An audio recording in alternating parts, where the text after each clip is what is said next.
Hello, everyone, and welcome to the Persado and Forrester webinar, What's Next for Social Media in 2019. We're happy to have you with us today, and I'm very happy to introduce our two guest speakers. First off is going to be Jessica Liu, the Senior Analyst from Forrester, and second will be Kirill Gill, the Director of Global Social Media Consulting for Persado. If you have any questions while they're presenting, please enter them in the participant feedback box in the bottom left-hand of your screen, and we'll get to a Q&A at the end of the presentation. For now, here is Jessica Liu from Forrester. Thanks so much. As Dan mentioned, I'm Jessica. I'm a Senior Analyst here at Forrester covering social marketing. And I'm going to cover today what's next for social media marketing in 2019. And just a quick mention, at Forrester we work with business and technology leaders to develop customer-obsessed strategies that drive growth. So I'm going to cover 3 points on the agenda today. First, what do consumers want from social media? Second, I'll talk about how will social advertisers respond to those consumers. And then third, how social technologies adapt. So leading off, for brands, the $64,000 question isn't so much whether customers use social media. I think we all know that they do. Rather, the real question is if those consumers want to engage with brands on social media at all. Customers actually differ in how much they welcome branded interaction on social media, and understanding, as a brand, understanding your audience's preferences is actually really key to deciding how important social media should be to your marketing plan. So Forrester has a data framework called Social Technographics, which reveals scores that shows you just how willing consumers are to interact with brands on social media. You might learn that, for example, customers demand heavy social interaction with brands, or that customers actually spurn that interaction. And the spectrum, as I'll walk you through right here, is really big, and a misstep will land you in the wrong social marketing strategy, so you don't want to end up there. So the first social segmentation is social stars. Stars constantly use social media to connect with companies, brands, and products. Social stars consider social media to be one of their first choices for such branded interactions. So if you are a brand and you don't make social tools a centerpiece of your marketing strategy, you don't stand a chance with this particular social skipper audience. The second segmentation is social savvies. Savvies frequently use social media to connect with companies, brands, and products. They consider social tools an everyday part of their lives. As a brand, if you want this audience's business, social is a must every day. The third segment is social snackers. Snackers occasionally use social media to connect with companies, brands, and products. Snackers don't shy away from branded social interactions, but neither do they really seek them out. Social marketing can be used with snackers, but really shouldn't be your primary method of marketing outreach. And then finally, social skippers. Skippers can do without social media at all. They rarely use social media to actually connect with companies, brands, and products. They're using social media really to connect with friends and families instead. These social skippers tend to prefer interacting with companies through more traditional or established channels like email or catalogs or brick and mortar stores. If social skippers tend to be your audience, as a brand, you really shouldn't be using social at all to address your marketing needs. So those are the 4 social segments as we see it in the Forrester data.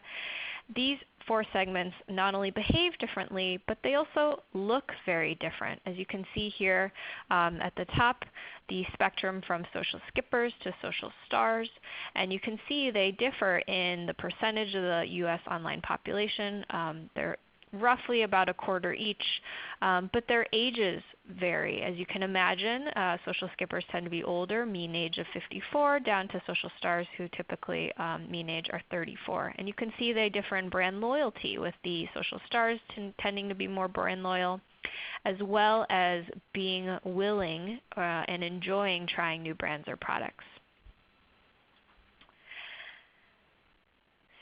these social consumers use social media to interact with brands across the customer lifecycle. And what do we mean by the customer lifecycle? Well, Forrester uses the customer lifecycle instead of the ubiquitous sales funnel as a way to think about or depict how customers actually interact with brands. We believe a customer's relationship with a brand isn't linear like in the sales funnel, but actually more of a cyclical relationship that goes through 6 stages, starting with discover, explore, buy, use, ask, and finally engage. Consumers primarily use social media in the earlier stages of the customer lifecycle. I'll show you on the next slide that the earliest parts of the customer lifecycle, the discover and explore stage, see the highest scores, indicating that consumers prefer to use social media here in the upfront of their customer journey. And as mentioned earlier, the scores here in the discover and explore stage are the highest. Much lower is the buy stage. Consumers are not executing purchases on social media. And then the use, ask, and engage stages see similar scores that fall somewhere in between the discover and explore stage versus the buy stage. And within social networks, there are differences among each network's daily user base and in how these very hyperactive daily consumers use each social network across the customer lifecycle. And you'll see here, note none of these users are social stars actually, though Snapchat is the closest. And our Forrester data actually uncovered that, for example, Snapchat's daily users, remember these are the most hyperactive users, they top the social technographic score, but they actually lack buying power because they tend to skew younger. Another data point here, Twitter's daily users, again the most hyperactive Twitter users, are in 3rd place with an exceptionally high score in the ask stage. They are really using Twitter for that ask stage, customer service help and inquiry. LinkedIn's daily users use social equally in all customer lifecycle phases, interestingly enough. And then finally, Facebook's daily users tend to be the least socially savvy, I'm sure correlated to the fact that Facebook's audience skews older into that social skippers segment that I covered earlier. Okay, so giving you a snapshot of consumers and what they want from social media, and particularly what they want from branded interactions on social media. So consequently, how will social advertisers respond? So focusing on those 2 most active stages of the customer lifecycle, the discover and explore stage, we're going to zoom in on the discover stage here, because recall that the discover stage means people are discovering products and services via word of mouth and social advertising. Brands continue to spend on social advertising to get consumers to discover their products and services, and Forrester actually forecasts that social ad spend will grow to approximately $110 billion by 2022. And Facebook dominates that global ad spending. And when I say Facebook, at Forrester we actually mean Facebook Incorporated, the entire family of apps, which include core Facebook, of course, but also Instagram and Messenger and WhatsApp and Workplace and Facebook Audience Network. Specifically, we're seeing brands investing in 3 areas. So the first is Instagram ads. So where Facebook, core social network, may be struggling, Instagram is actually already a shining star with more than 1 billion monthly active users and a user growth rate that is outpacing Facebook's at the moment. And again, Facebook core social network. The second area is video ads. So as part of its growth initiative in 2018 and carrying into 2019, Facebook Inc. is putting all of its eggs into the video ads basket, specifically story ads across both Facebook core platform as well as Instagram, which obviously the stories ads rolled out on Instagram first, then on Facebook core social network this past September, and eventually will appear in Messenger and WhatsApp next year in 2019. I'll talk more about that in a second. And then finally, the third area is shoppable ads. So using the sort of ad-heavy Q4 holiday season as testing grounds, Instagram as well as Snapchat actually, and to some extent I guess Facebook, core social network, have really launched an aggressive campaign to get multiple e-commerce ad formats out into the market. Formats, I should say, as well as features. So for example, Instagram saving products tagged in stories and posts, and shopping with Instagram stories to, for example, Snapchat's Discover section's new channel called Shopping Cop. But despite brands increasing social ad spend overall, moving forward, Forrester expects to see deceleration in user and revenue growth for both social networks as attention turns to quality over quantity. And this shouldn't be a surprise to anyone because for the past year plus, Facebook Inc. in particular has been stating almost ad nauseum that it anticipates a slowdown. We predict this slowdown for three reasons. The first is magnified user privacy issues. The GDPR tightened user privacy and data controls, causing social networks to sort of tamp down on what social data they share with advertisers as well as third-party apps, and even going so far as to shutting down certain ad targeting parameters. The second reason is worsening attribution problems as social networks retreat further into their walled gardens. They will be even less open about sharing any attribution data, which is not good news for brands. What was already hard has now become harder. And finally, consumers themselves want better quality social media. So brands are going to rediscover community. Now that's a pretty broad word. Much ink has been spilled on sort of these first two topics, the user privacy issues and attribution problems. So I'm going to spend the next few slides actually focusing on this last, more nuanced point about branded communities. So why branded social communities at all? Well, consumers want healthier communities. Social networks are attempting to rebuild these healthy communities. They're finally coming around on this quality over quantity concept. Facebook Inc. and Twitter recognize that online abuse continues to erode the social user experience, and so they're starting to finally take some action in 2018. Facebook, to start with, is trying to improve its news feed. On the Facebook core social network, it launched efforts like de-emphasizing publishers' news content, trying to surface more friends and family content, hiring more human editors to stop inappropriate content supplemented by technology editors, trying to really tamp down on inappropriate content, misinformation, and its dispersion, and making its advertising more transparent. So you can see here on the left a quote from Mark Zuckerberg, Facebook CEO, on their Q2 earnings call, and he said, "Looking ahead, we'll continue to invest heavily in security and privacy because we have a responsibility to keep people safe." And he added, "We also have a responsibility to keep building services that bring people closer together in new ways as well." And then on the right here, Twitter also trying to clean up its sort of cesspool of bots and trolls. Earlier this year, it embarked on purging tens of millions of spam accounts, suspended almost 150,000 developer apps, and in their Q2 earnings shareholder letter said, "We're making active decisions to prioritize health initiatives over near-term product improvements that may drive more usage of Twitter as a daily utility."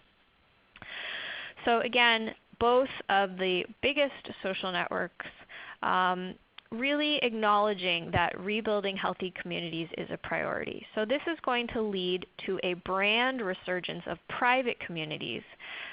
So with the social networks really emphasizing these connections to family and friends over media and brands, social advertising won't disappear necessarily, but brand marketers are going to invest more energy into existing social followers and brand.com, whatever's on their own digital properties, those community members, to really reinvigorate brands' relationships with their loyalists.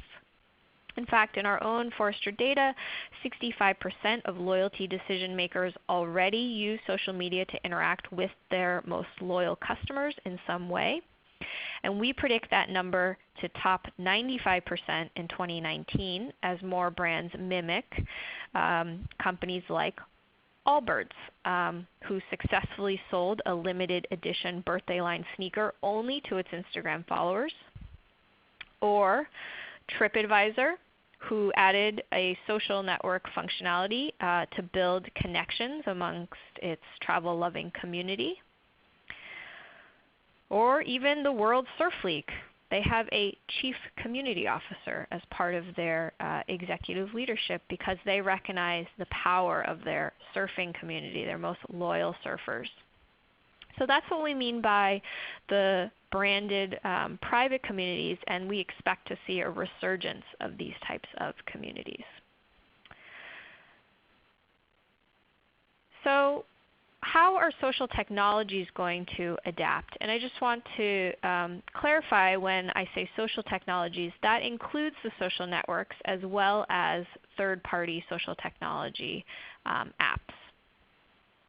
So to compensate, Facebook, and I'll just focus on Facebook here for a moment, and social ad technologies are really expanding their ad inventory to try to accommodate. Facebook is looking to diversify ad types across its family of apps, both in types or formats and placements. You can see here initiating ads inside Facebook Messenger, as well as WhatsApp next year. I mentioned earlier stories ads within WhatsApp, in-stream video ads, a premium version, as well as opening up a SDK to all developers and publishers.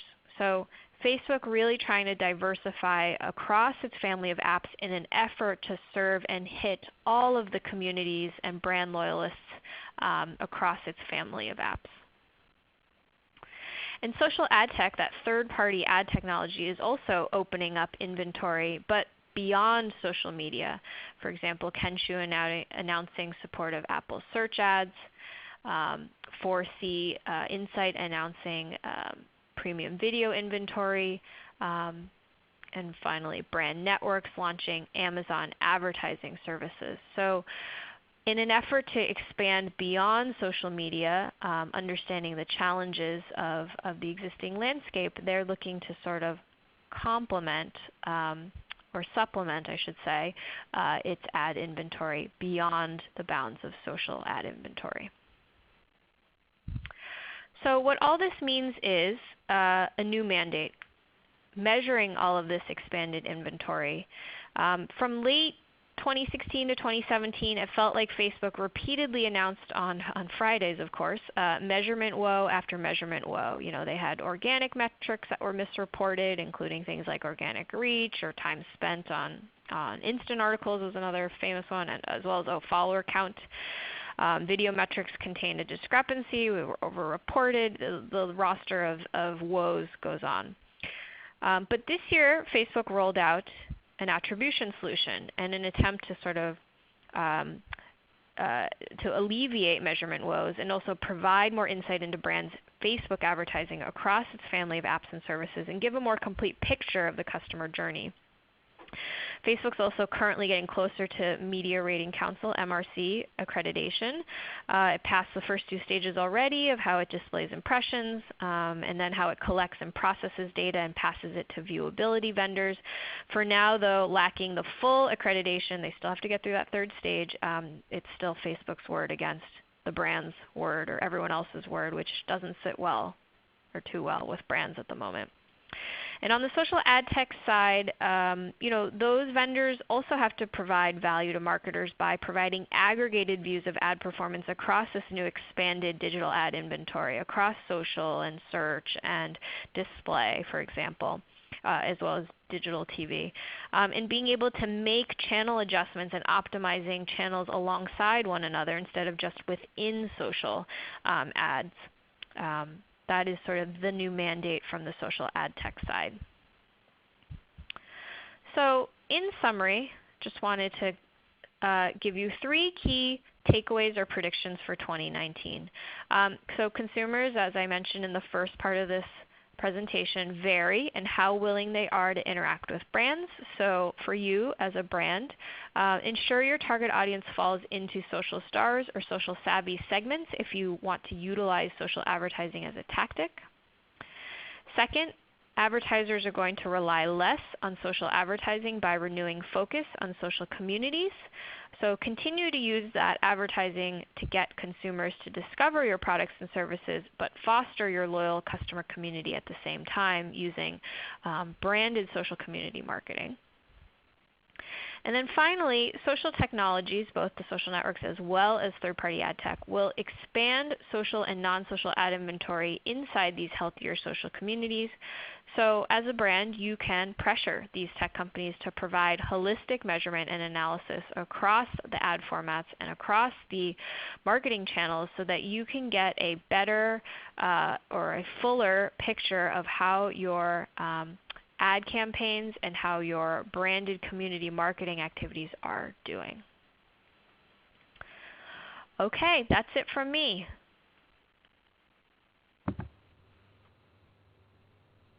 Perfect. Thank you, Jessica. So we're going to jump into the second session of this now. Again, I'm Kirill, and we are going to take a look ahead at 2019, and more specifically, I'm going to focus on the technology challenges that facing social media advertisers and make a few predictions. To start with, let's start with the prediction for 2019. And the way I would summarize it is that in 2019, the machine learning will expand to not just optimize our media, but will also start to explore at scale and provide better insights into the decisions that are being made. I could just leave it there, but let's dig into that a little bit more. Again, I'm Kirill. I've been doing this for about 10 years, depending on how you count. I've been in all these wonderful companies, and generally have a tagline that I've been preaching, the gap between machines and human, been heavily focused on personalization and performance for the past 7 to 8 years, which is probably what I'm going to focus on here. So over the next 20 minutes, I want to talk about a few things. First, let's talk about the use of AI in social. And then we're going to talk about how can we leverage AI in social to drive exploration rather than optimization. And I'll talk a little bit more about that in a second. And then the third part would be accountability and transparency. That will kind of led me to the prediction for 2019 here. And to start with the conversation with, I wanted to start with this word. I'm not going to try to pronounce it. That's the reason I didn't become a doctor, is because these words are tricky. But the reason we like this word is because it's theoretically the highest possible scoring word in Scrabble. As far as anybody knows, it has never been played because the board needs to be a very particular way. And to get you an idea of how many points it would earn, it would basically earn 4 times more points than a typical winning score. And the reason I kind of bring this up is just to get us into the mood of the marketing thinking in terms of social, and especially paid social. We always try to figure out what is the best move, what is the way to win the game. In this particular case, the game is rather simple. It's Scrabble. And I would argue a little bit later that social marketing has become a little bit more complex. So let's draw a baseline. To start with. How is AI used in social today? And we're going to continue with our Scrabble example. Let's say we had these letters that you've got. You might come up with a few words. For me, Scrabble was always hard, so I always go for the easiest one. Go would be the easiest one for me. And in fact, if you had Google or Dictionary or Thesaurus, you could actually get 74 different words with this combination. And assuming you have those, you will be able to rank them and understand what the difference is between possibly some of the top words. Here are some of the better scoring ones. And you will see that from hero to howler, you get a significant uplift in score. And then you potentially would go through some decisioning process, right? First, you'll get like a gut feel and decision-making process. Okay, well, it has the most points. Maybe I would reach out to my best practices and I'll say, okay, well, I played it with an O and an E before and I won the game. Maybe you actually do a little bit of an A/B test and try to predict what the next moves could be. But I would argue that if you put an AI into the same situation and gave AI knowledge of millions of games and gave it metadata about the end score, about the house rules, about turn number, about number of different letters left in the bag, AI potentially could make a different move, and that's because it's able to connect significantly more dots than an average human mind can. And I think that's why we're starting to accept AI in our media buying, in our creative decisioning, and audience segmentation in the social space. In fact, I would argue that if you have been in the space for a while, like me, it maybe felt like you were flying a Cessna before. It was kind of responsive to changes. It was easy to interpret the results. The automation was very primitive. And now you are sitting in a 777 where I have a lot of buttons. Some of the buttons can have unforeseen consequences. A lot of things are done by a black box. And automation is responsible for a lot of aspects of social advertising, again, especially in the paid media space. So I think we all can agree that machine learning is widely accepted as necessary in the space. So let's talk about how can we use it further? How can we use it in 2019? Well, for that, we need to look at what it does. Does it work? I think we can all agree that a 777 is better than Cessna at transporting people. And we probably can agree that in social space, the AI and the black boxes that have been implemented are generally beneficial for the advertiser. In fact, I would argue that AI is really good at optimizing within given parameters. So if you give it certain parameters, it'll realize that it has better opportunity elsewhere and potentially move us from yellow box to the blue box. I would argue that I would call that optimization. But one thing that we are lacking from the AI is its inability to understand what else is out there, what else is outside the parameters that have been set in front of it. And I would argue that would be exploration. The AI, as it currently stands, is not very good at breaking that box and exploring all possibilities. How do we set the AI now? Well, typically what people are doing out there is that they rely on their best practices, expertise, and interpretation of past performance, similarly to the example we had in the beginning here when we were talking through the Scrabble example. And all of that expertise and all of those decisioning making is going into this platform, but I would argue that the results are getting jumbled up by the AI. In fact, they're becoming really difficult to understand why certain things work and why certain things did not. And that's because we've put AI into a certain box, it optimized within that box, and beyond that, it did not explore beyond what we told it to explore. And I think Facebook, as a primary channel, starts to understand that problem. I think a lot of the social platforms are starting to understand that as well. A clear example of that is the A/B test tool that has been brought up in the beginning of this year by Facebook. They understand that we need clean tests in order to be able to break outside the box, in order to unmangle some of the data from the AI. But I would argue that The problem is too difficult for a human to really comprehend. There's so many possibilities.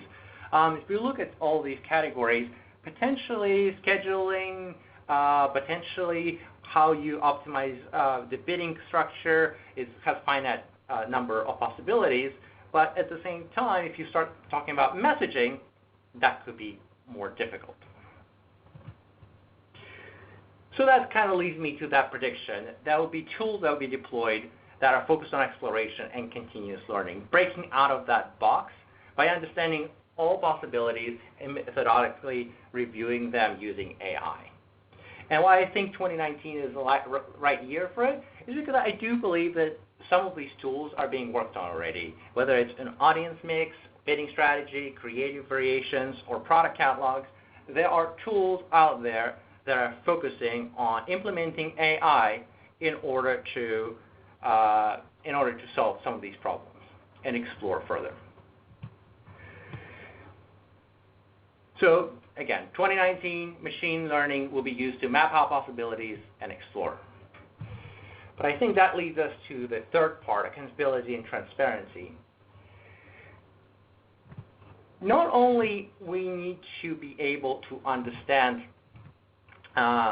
get better performance, we need to understand where it's coming from, because it's critical for the marketers to be able to optimize the performance down the road. It comes in three flavors, if you will. First, humans can create best practices. Second, they need to understand the value of that optimization that's happening. And third, it's catching errors. The AI is only as good as the data that's coming in. So it's critical that humans still observe what it's doing, understand the optimizations that are being made, and understand the value those optimizations are developing. So I would argue in 2019, the AI will focus not just on insight and analytics, which it's kind of getting there. It's starting to be a little bit more transparent, but I would argue a better job would need to be done. But the two critical parts that need to be added is summary of decisions and optimizations that are made so that humans can unjumble that data that's coming from an AI, and more tangible learnings need to be coming from the AI. Tangible learnings as in, here's the whole space, here's what we explored, and here's the lift that we could potentially generate from it. Because that leads to accountability. With a tool like that, marketers can actually be held accountable against the type of performance they have and the investments that are making against it, including the AI.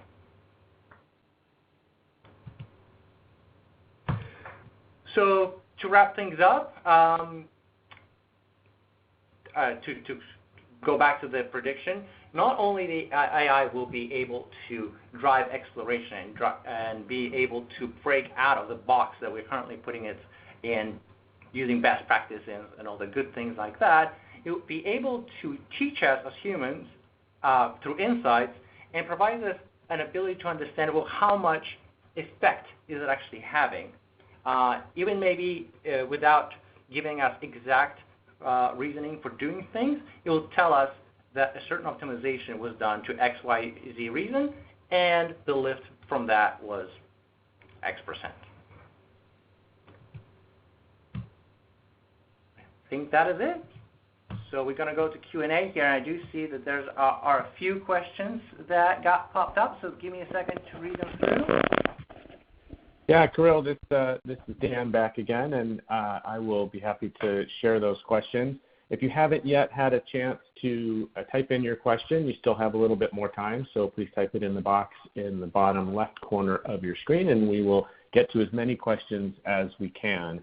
The first question that came in was for Jessica, and it says, regarding branded communities, do you see these being housed on existing social platforms like Facebook or on brands' own websites, and what are the advantages of each of those? Yeah, good question. I think the answer is both, and it depends on the brand's needs. So there are pros and cons to each. With hosting on one of the social networks, you give up control, but you have an existing infrastructure that you therefore don't need to create proprietary technology for, or build it in-house, or license a third-party technology to do. But those are sort of the obvious pros and cons. I think the real question to distill which environment makes the most sense for you is understanding your customers first, and understanding what they want from your brand and where they want it from your brand. So for them, if it makes sense because they already have, for example, critical mass on a Facebook group page, and they feel it would be easiest for them to use Facebook, then sure, Facebook probably makes more sense for you. Or if you feel, or if your customers rather feel that it is more convenient and they're already on some kind of brand.com page, then creating your own proprietary brand.com page might make the most sense for you. So I'll give you an example. One might be Sephora. The beauty retailer already has a very robust social community on their own Sephora Beauty Talk brand.com page versus a Facebook group. There's a really robust example of baby shoes, this company called Freshly Picked, and they use Facebook group pages to talk to their customers because they're already there. Thank you. It also seems like if you're able to house it on your own website, one of the advantages might be SEO, because you'd be getting questions and answers that customers have, and then as people Google those same questions, they end up getting driven to your site instead of to somebody else's. Would you agree? Yep. That's definitely a good pro for the branded.com community. There's definitely a longer list. I think the most important takeaway, though, is understanding what your consumers want from you and where they want it from you. So it will require some homework on your part to get a sense of what makes the most sense for your brand, rather than just sort of aggressively launching something that no one will use. It's definitely a good idea to do your homework with your customers first. And then you can kind of create a list of pros and cons. So to Dan's point, yep, there's definitely certain pros to having it on your own brand.com site, like SEO, as well as having sort of more control, and you own the data, the consumer data. You control the consumer experience versus pros on the social network side. You don't need to build it. There's maybe potentially some critical mass there, but not always. And then there's, of course, cons for both options as well. Great. Very interesting. Thank you, Jessica. Moving over to Kirill, we have a question for you as well. What's the best way to get started with AI in social if we haven't been doing anything at all? I would probably argue if you're doing social, you're already using an AI of some sort.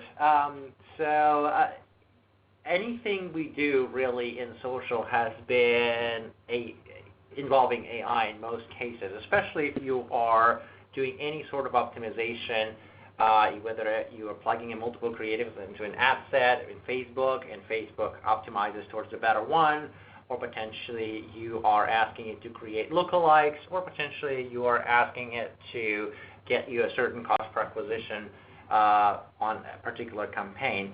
All of that is leveraging black box and AI algorithms in the back to try to help you achieve those goals. I also see here the question here, that I think is somewhat related, that where do we see the most AI progress? Is it from the social platforms or third-party companies? I think that's where potentially you could be looking at other AIs that than what Facebook is producing. I think, or Facebook, or really most social sites are adopting similar strategies. So I would argue that Facebook and other social companies got really good at AI that's optimizing. And I would say it's the third parties that are really good at starting to understand how to do exploration a little better. If you remember the second portion when I was talking about the difference between the two, beating Facebook's algorithm now is much more difficult than it was couple of years ago if you were just trying to optimize to a particular KPI. But exploring and understanding what type of language, what type of audience segmentation, what type of bidding strategy you want to use is significantly more difficult if you're just using Facebook platform. Okay, good, makes sense. I have another question for Jessica. Right at the beginning of your presentation, you talked about the different audience types. Can you talk a little bit more about the distinction between the social stars and the social savvies, particularly as it pertains to that desire for social media engagement? Because it seems like they both expect engagement from brands, so how should we approach them differently? Yeah, so those segmentations are born out of specific social technographic scores.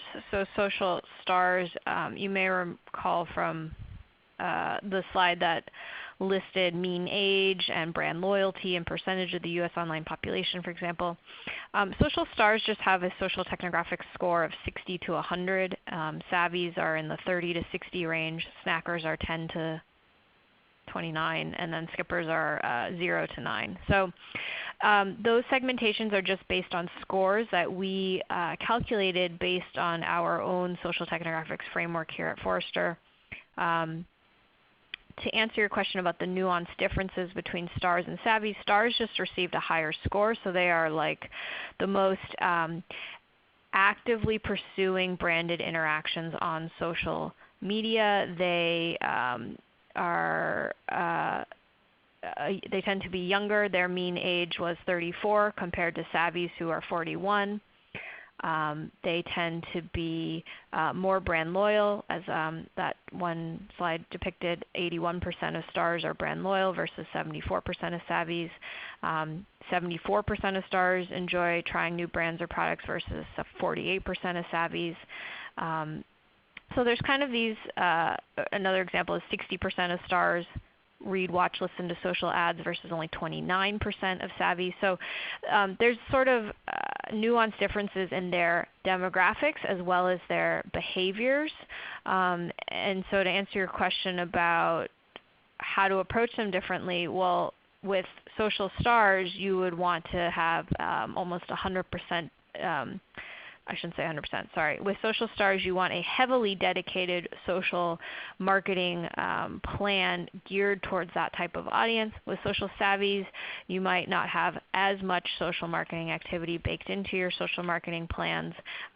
You might be, supplementing with other types of social marketing, with other types of marketing activity, and maybe less reliant on social to do the heavy lifting. Does that help?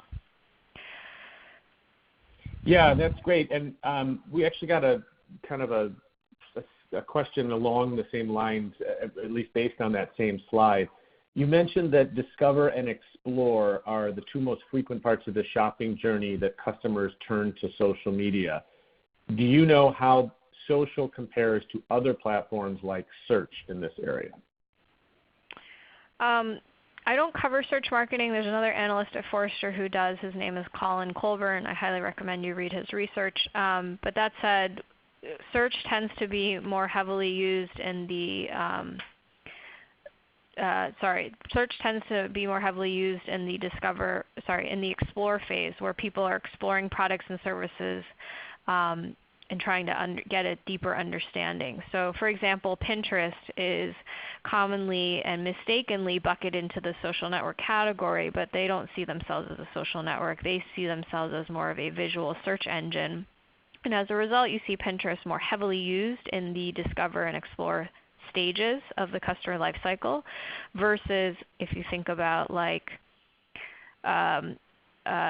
Instagram or Twitter, they are used more heavily.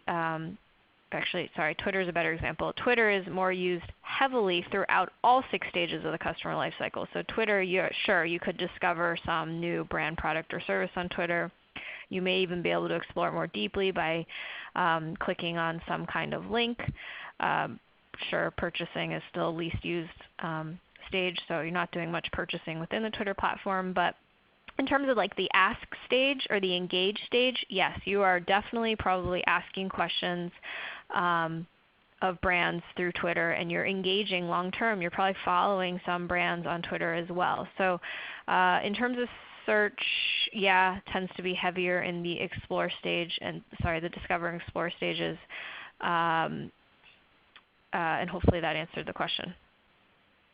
Yeah, and actually to that last point on Twitter, in my own research, what I found is that Twitter really started off as a customer service channel of last resort, meaning that it was the channel you went to when you didn't get the answer that you wanted on the phone or on email, or maybe there was a long hold time or your email never got any sort of response.